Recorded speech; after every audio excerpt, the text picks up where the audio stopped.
بسم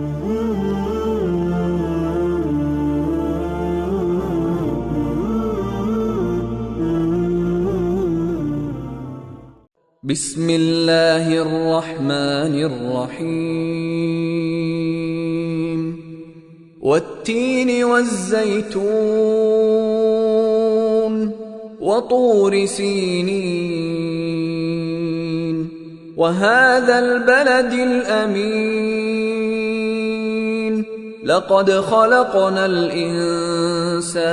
في أحسن تقويم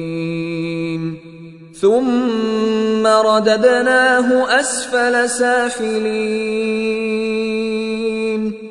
إلا الذين آمنوا وعملوا الصالحات فلهم أجر غير ممنون فما يكذبك بعد بالدين